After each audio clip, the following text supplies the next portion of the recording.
előző rész tartalmából.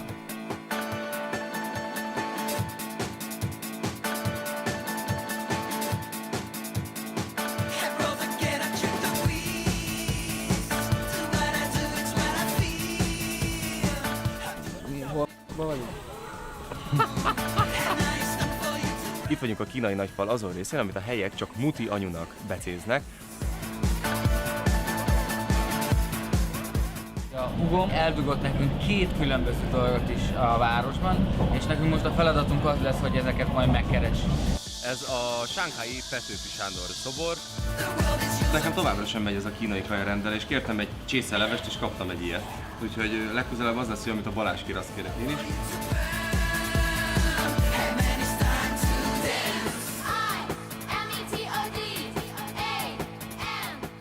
We are Hungarian. Yeah. Wow! Oh!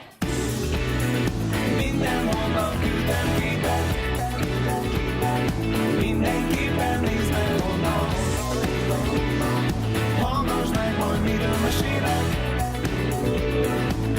De előbb a képen nézd meg. Between me and you, I've been thinking about the future and between me and you. Nanjing csak pár órányi távolságra található Sánkhájtól, ezért a metró után buszra szálltunk, ami a nagy forróságban rám olyan hatással volt, hogy azonnal bealudtam. Szokásom az, hogy Magyarországon elalszom az éjszakai buszokon, és a főváros másik pontján kötök ki. Ez most nem történt meg, mert a srácok felébresztettek időben. Nanjingban vagyunk, ami alig kisebb, mint Magyarország. Több mint 8 millióan laknak itt. Ez volt a 4 történelmi fővárosnak az egyike.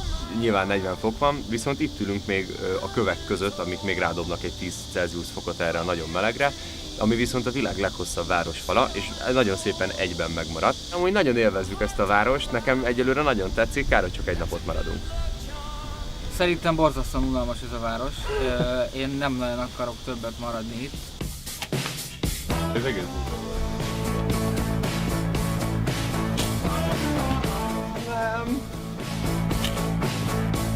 Anyának. Nem tudom, hogy sikerült elfoglalnunk annak idenek átlagodásnak.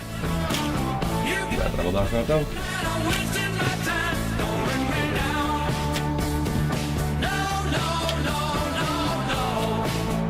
Hogy eltaláltam. Még egy pár hét és mint a honfoglaló magyarok. Annyira nem sikerült jól. Úgyhogy a saját... Te egyet betaláltál. Hát egyet betaláltam, de nem oda... 20-at lőttünk fejenként. Igen, de nem oda céloztam, tehát hogy annyira azért nem volt nagy siker. Úgyhogy mondhatjuk, hogy a saját fegyverünkkel nem sikerült legyőznünk itt a kínaiakat. Elfogyasztottunk egy ebédet. Daninak sikerült megint valami horribilis dolgot kiválasztani. Mit teszel most, Dani? Mesélj. Nem tudom, de ilyeneket adtak hozzám. Odaégetett rizs, nagyon nem finom. Minden esetre a Szentkirály utcában van egy vérhas büfém, ott jobbat adnak, mint amilyen ez, úgyhogy ez most elég nagy kapufa volt. De azért neked ebben most már van tapasztalatod. Ha valaki jót akar enni, akkor ne azt kérje, mint amit én.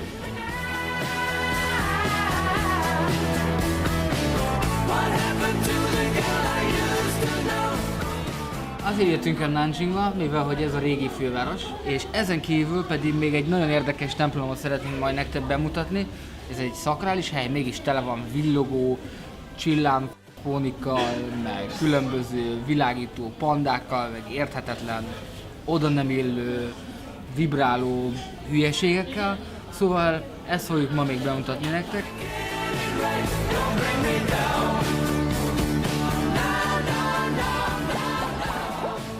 Emlékeztek arra, amikor Daniról meséltem, hogy tökéletes történelemtanár lenne? Ismét bizonyíthat a fiú. Szóval lecsorogtunk a várfal mellett csordogáló kis patak mentén. Kína legnagyobb konfuciánus templomához. Idestova több mint 1000 éves.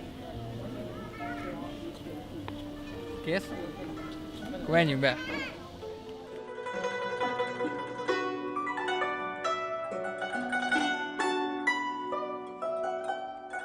kínaiak alapvetően nem vallásosak, tehát náluk nem vallások vannak, hanem inkább ilyen társadalmat rendező elvek. Ugye ez a konfucianizmus, a taoizmus. Én arra számítottam, hogy kicsit olyan lesz, mint egy kegyhely itt Európában. Található egy csomó olyan érdekes kis pici rajzfilm figura, akik különböző profétákat szimbolizálnak. Volt egy ilyen hatalmas dob.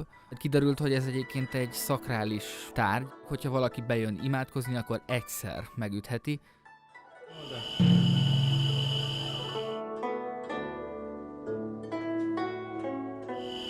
One more? One more? No, please, just one more.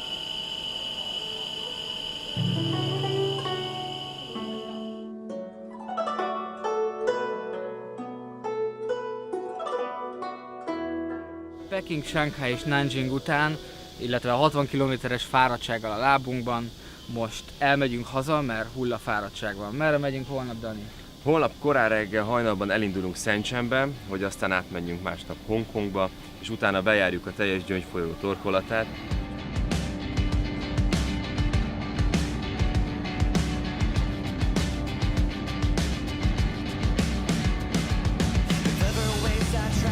Szóval az ilyen 8-10, esetünkben egyébként 14 órás vonatutakon, így van az ember megéhezik, és mivel hogy nem állunk meg a megállóknál hosszabb időre, ezért nincs nagyon lehetőség az embernek kimenni bármit venni. Viszont vannak fiatal csajok, akik mászkálnak fel alá a vonaton, és ilyen fajta csomagolású élelmi kaját lehet tőlük venni. És nézzük meg, hogy mit tud.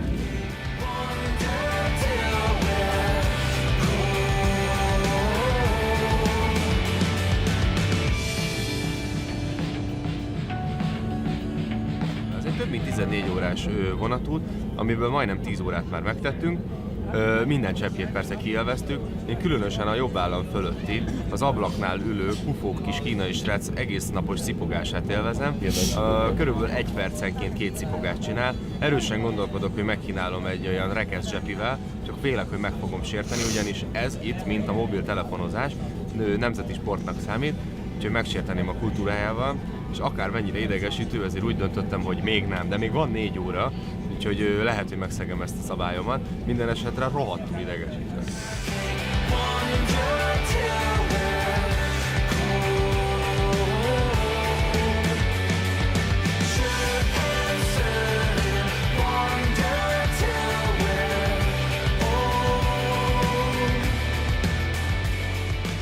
Úgy gondoltuk, hogy ezen a kellemes kínai nyári reggelen, amikor még csak 32 fok van, megnézzük Shenzhen legfőbb nevezetességét, az úgynevezett Windows of the World gyűjteményt, amiben megpróbálták a világ összes nevezetességét ilyen miniatűrbe összegyűjteni.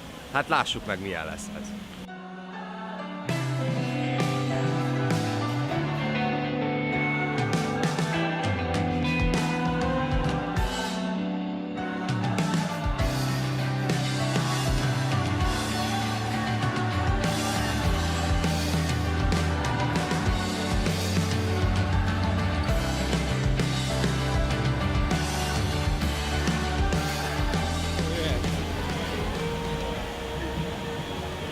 Hát ez nagyon zsír volt, most menjünk Hongkongba. Hongkong fele úgy lehet átjutni Shenzhenből, hogy felül az ember egy metróra, és aztán átviszi vízen, földön át. Ahogy elindult az egész, és megfogtam az egyik ilyen kallantyút, akkor vettem észre, hogy egy Petőfi vers van rajta. Az ember, amikor egy ilyennel szembesül, akkor az mindig jó érzéssel tölti el. Hongkong, mint olyan, az nem csak egy város, tulajdonképpen ország, ami több városból áll. És Hongkongnak a fővárosa Hongkong, és mi a központi szigetre mentünk. Olyan, mint egy ilyen New Yorkba oltott London, csak sokkal jobb, mert a környezet varázslatossá teszi. Fel akartunk menni a nevezetes Victoria Peakre. A Victoria Peakhez felmenő libegőhöz 1 óra 20 perces sor állt, úgyhogy leintettük azt a taxist, aki a legkevesebbet mondta.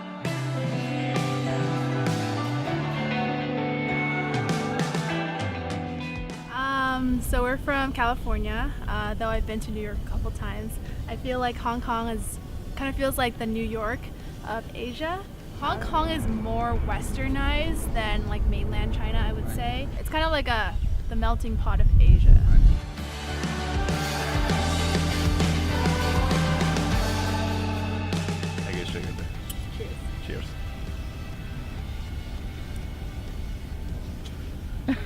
Was it strong? Yeah, very strong. A hongkongi fősziget legmagasabb pontjától lementünk tulajdonképpen a tengerig. Én elmentem a kikötőbe, és ott sikerült belebotlani két ilyen igazi hongkongi lokálpatrióta srácba. Elmagyarázták nekem, hogy milyen Hongkong és Kína kapcsolata, és igazából Hongkongot hogy kell elképzelni a világban. Ez egy nagyon érdekes beszélgetés volt. I mean, like the greatest difference, like about our cultural background.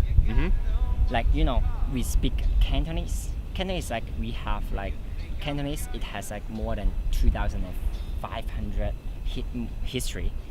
But you know, like in China, they speak Putonghua. They write simplified Chinese. It's like only like 16 years history. I always think I'm from Hong Kong. Hong Kong, and then it's not a part of China, and then it's even not a part of Britain. I think Hong Kong is Hong Kong, China is China. It's different. Dancing Rosemary, disappearing Sister Ruth. Ez egy nagyon-nagyon jó város, mindenkinek tudom ajánlani, engem teljesen rabul ejtett. Elképesztő hangulata van ennek a városnak, és nem csak a fények meg a magas épületek miatt. Amikor lenéztünk Hongkongra, akkor arra gondoltunk, hogy úristen, ez biztosan az a hely, amit Magyarországon minden embernek látnia kéne életében, mert lenyűgöző. És amikor itt ülünk a kikötőben és beszélgetünk helyiekkel, fiatalokkal, akkor arra gondolunk, hogy mennyi minden van még ebben a világban, amit nem ismerünk és nem tudunk, de mégis szükség lenne ezekre az információkra, meg ezekre a tapasztalatokra. Úgyhogy én most szerintem talán a legboldogabb vagyok az úton, és nagyon örülök, hogy idáig eljutottunk.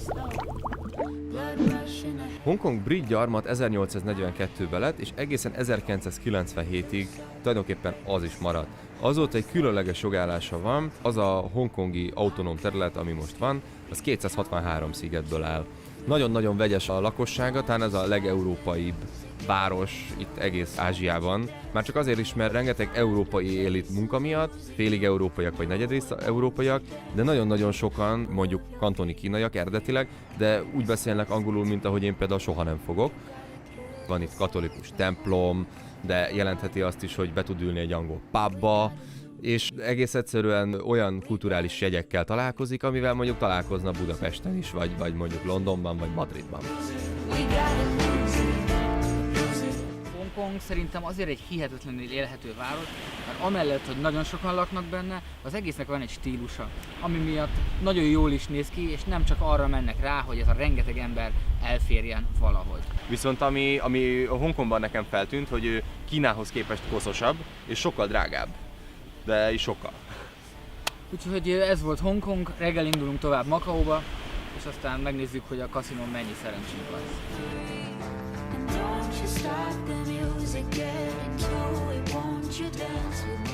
Az a csilingelő, világító, beszélő moraj, tényleg ami így folyamatosan átölelte az egész várost, az magával ragadó volt. Nagyon tetszett az, ahogyan a Metropolis így találkozik a környezettel, és ahogy úgy van kialakítva az egész város, minthogyha egy művészeti alkotás lenne. Hongkongból Makaóra kétféle módon lehet menni, egyrészt ilyen szárnyas hajóval, másrészt pedig helikopterrel. Mivel hogy nekünk helikopterre nem volt pénzünk, ezért választottuk inkább ezt a szárnyas hajót, ami körülbelül 1,5 óra alatt vitt át a hőségben Makaóra.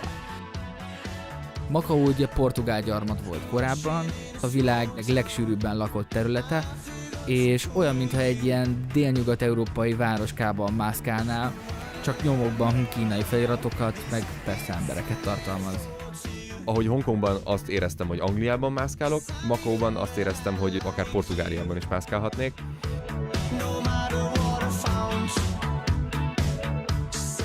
Makaót mindenki úgy tartja nyilván, mint Ázsia Las Vegasát. Ez egy kaszinóváros. Meglátod az ilyen istenként fölé tornyosuló Grand Lisabon kaszinót, ami olyan, mintha egy ilyen szimbóluma lenne az egész helynek. Nagy reményekkel mentem Makaóba, mert azt hittem, hogy majd bankot robbantok. Épp a makaói naplementében mászkálunk itt a belvárosban, gyakorlatilag a kaszinók koncepcióra épült ez az egész. Valószínűleg nagyon szuper lehet játszani bent bakkarát, meg különböző ilyen kínai dominó játékokat, amiket nem tudom, hogy játszanak. Viszont pókerezni szinte nem lehet sehol a városban. Pontosabban, hogyha lehet is, csak méregdrágán, ami azt jelenti, hogy legalább ilyen 80-90 ezerrel kell beszállni minimum. És most úgy határoztunk, hogy nem fogom a büdzsénknek egy jelentős részét elhazárdírozni. Inkább a kikapcsolódásnak egy másik formáját választottuk.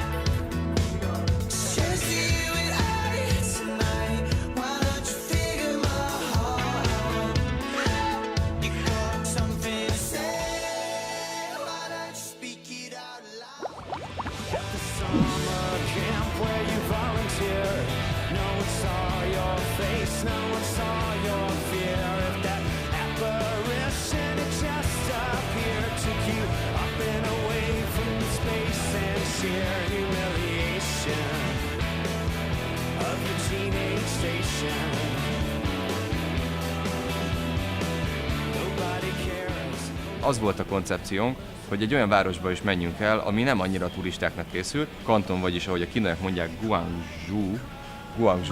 Guangzhou, ennek a elvárásunknak teljesen megfelel. Most elmegyünk és megnézzük a leghíresebb dolgot talán, ami Kantonban van, a híres konyháját, a halpiacával.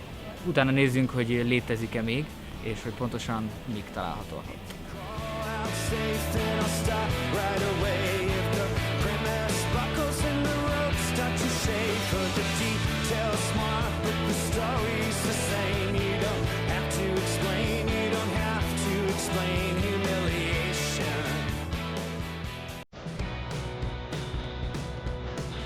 A kantoni halpiacon tanultam meg szerintem alkudni.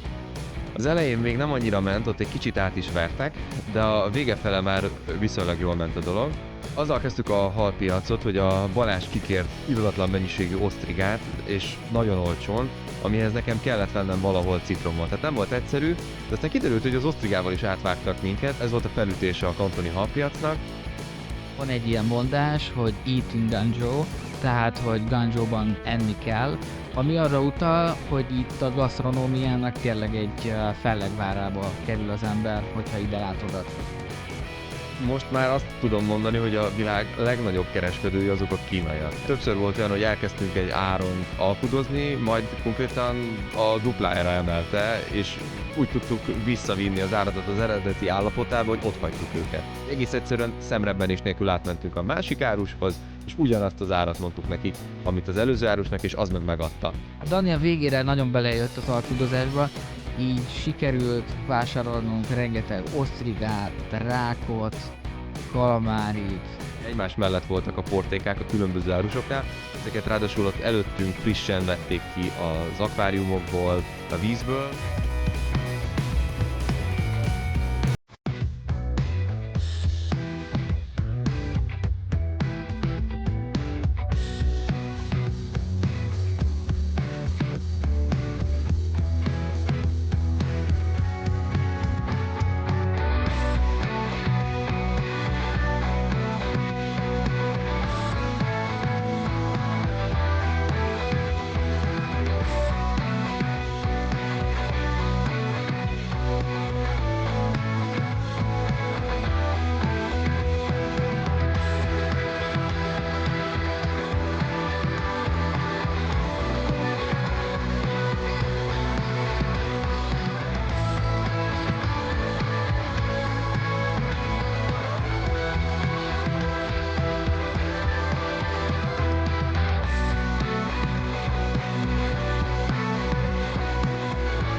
Kínában az egy teljesen normális dolog, hogyha te vásárolsz valamit a piacon, akkor a mellette lévő étterembe viszed el az ételt, és azt ott készítik aztán el neked. Nagyon-nagyon finom kajákat kaptunk, de a legnagyobb árverés az egyébként ebben az étteremben volt. Az előre megbeszélt árhoz képest körülbelül ilyen 3-szorosat írtak nekünk, és azon annyira felhúztuk magunkat, hogy nem fizettük ki, csak azt, amennyivel mi úgy éreztük, hogy tartozunk.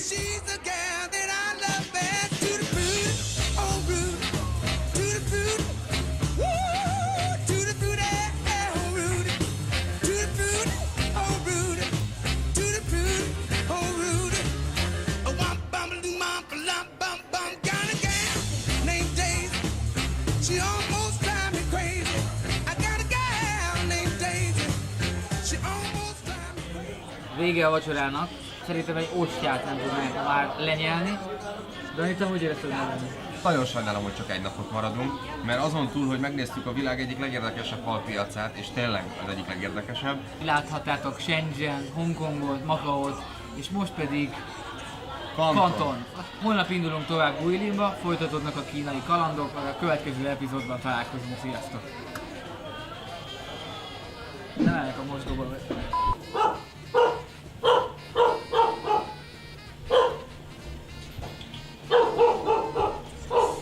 Ez valami szörnyű, sokkal gyerek, persze, gyerek van. Jó, kiderülne, hogy amúgy van lift. Ezt imádnám. Gyerekek, de hát miért nem liftelgettek?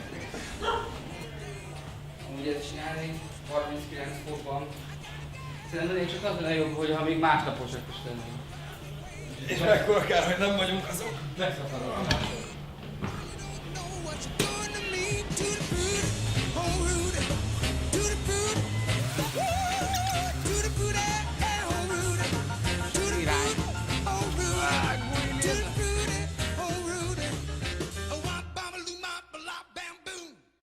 A következő rész tartalmából. Köszöntünk mindenkit Guilinból.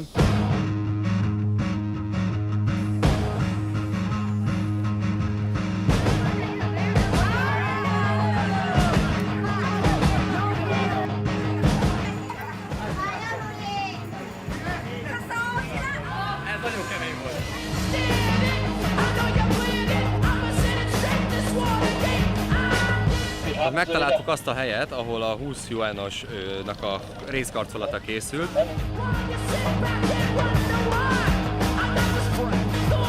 És ezt így megetem. Döbbenetesen. Hölgyeim és uraim, itt vagyunk Hekuban, ami a kínai határváros. Túloldalon már Lao Cai van, a vietnámi szintén határváros.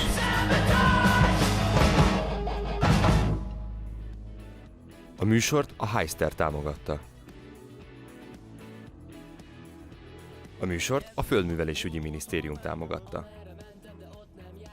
A műsor támogatója a Gyermei. Minden jó, ha Gyermei.